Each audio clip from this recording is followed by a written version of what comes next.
Assalamualaikum warahmatullahi wabarakatuh.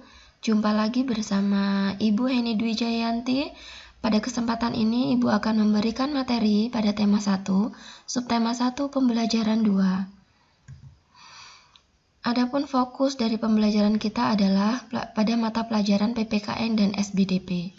Dan tujuan pada pembelajaran kita adalah setelah mendengarkan, siswa mampu menemukan contoh pelaksanaan sila ke-1 dan sila kedua dari sila Pancasila dalam kehidupan sehari-hari dengan benar.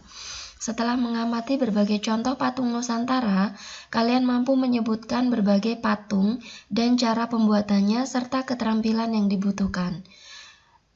Tujuan pembelajaran ketiga yaitu dengan menggunakan bahan adonan plastisin, kalian mampu membuat model patung.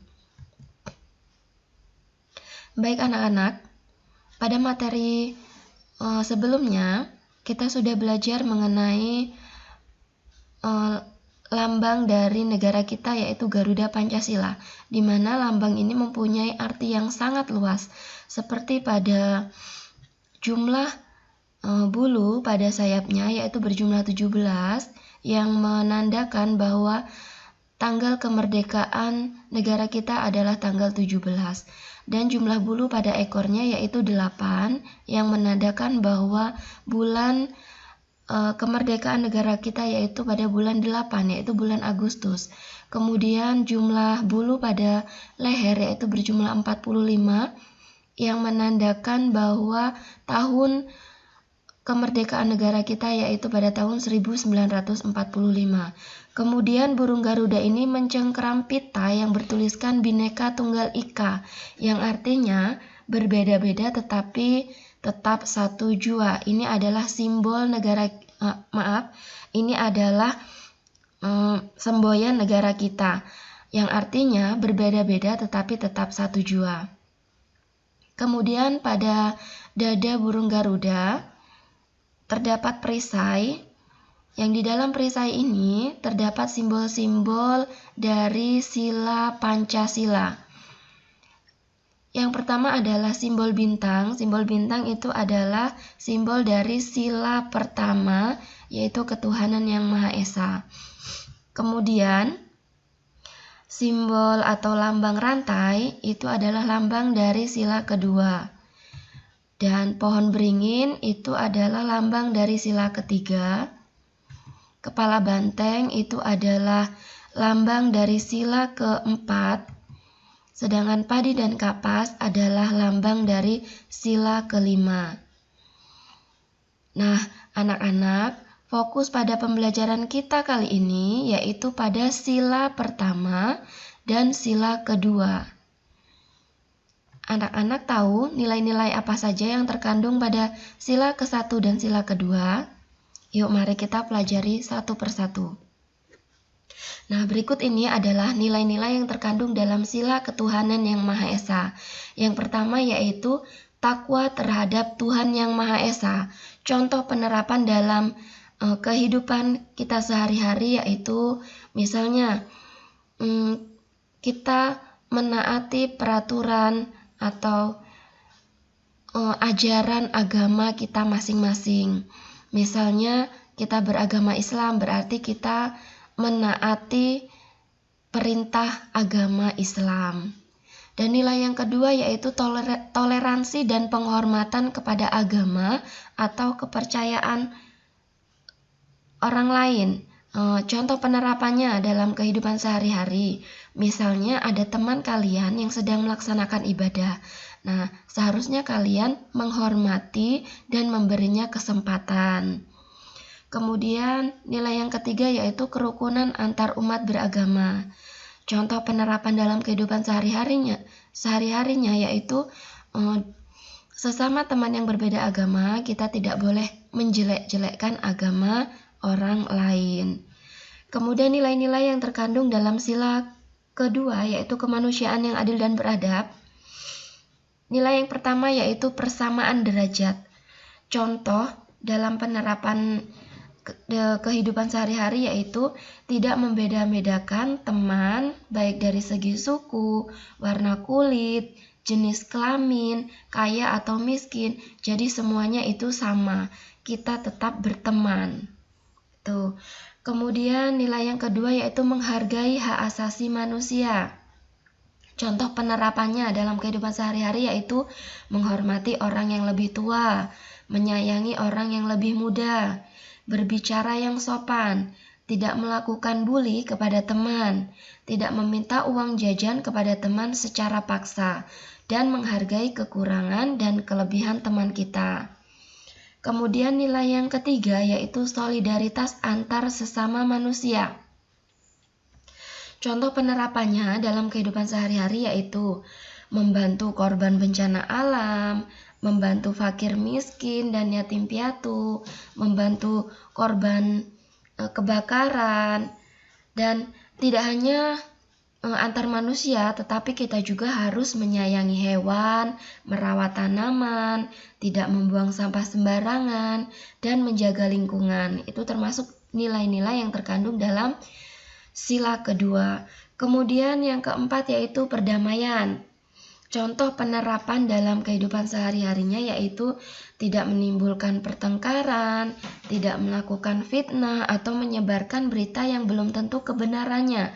Apalagi sekarang banyak sekali media sosial yang disalahgunakan. Itu sangat tidak dibolehkan karena itu bertentangan dengan sila kedua. Nah, anak-anak, coba amati gambar berikut ini. Gambar yang pertama, ini adalah ada anak-anak yang sedang melaksanakan ibadah sesuai dengan agamanya masing-masing. Nah, gambar tersebut merupakan cerminan dari sila keberapa? Ya, bagus sekali.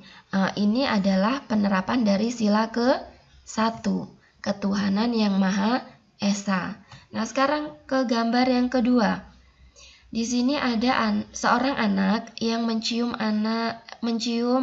tangan orang tua. Ya, ini artinya anak tersebut menghormati orang tua, menghormati orang yang lebih tua. Itu berarti anak ini mencerminkan nilai dari sila kedua. Ya. Kemudian setelah anak-anak mendengarkan penjelasan dari Bu Guru, sekarang silakan anak-anak kerjakan soal. Pada soal ini ada gambar, jadi silakan anak-anak identifikasi masing-masing gambar tersebut sesuai dengan nilai-nilai dalam sila Pancasila keberapakah gambar tersebut. Di sini ada 3 soal, silakan kerjakan di buku tema dan difoto kemudian kirimkan ke Bu Guru. Nah, kita ke pembelajaran selanjutnya, ke materi selanjutnya. Anak-anak perhatikan gambar patung berikut ini. Ada yang tahu tidak patung tersebut ada di mana? Ya, patung itu terletak pada Candi Borobudur yang berada di daerah Yogyakarta. Nah, selain patung yang ada di Candi Borobudur, ada banyak sekali patung-patung Nusantara lainnya. Seperti pada gambar berikut. Ini adalah patung-patung dari daerah Kasongan. Nah, anak-anak tahu tidak bahwa patung Nusantara ini banyak sekali diminati oleh wisatawan lokal maupun wisatawan internasional. Nah, sebagai generasi muda, kalian harus melestarikan patung Nusantara. Nah, supaya kalian bisa melestarikan patung Nusantara, kalian harus tahu pengertian patung itu apa dan ada berapa jenisnya. Mari kita baca informasi berikut ini. Nah, ternyata patung itu adalah pemaparan ekspresi, gagasan, dan ide dalam bentuk karya seni rupa 3 dimensi yang merupakan tiruan dari bentuk manusia dan alam dengan menggunakan berbagai teknik khusus seperti pahat, cetak, membutsir, dan konstruksi. Dan anak-anak dapat membaca informasi ini. Silakan baca Di sini ada fungsi patung, jenis dan corak patung, media seni patung, kemudian alat untuk membuat patung. Ternyata alat untuk membuat patung itu ada butsir, meja putar, pahat, palu, cetakan, sendok adokan yang masing-masing alat tersebut mempunyai fungsinya. Dan di informasi ini juga terdapat teknik pembuatan patung. Jadi silahkan anak-anak kerjakan tugas berikut. Yang pertama yaitu anak-anak membuat rangkuman dari informasi mengenai patung di atas tadi.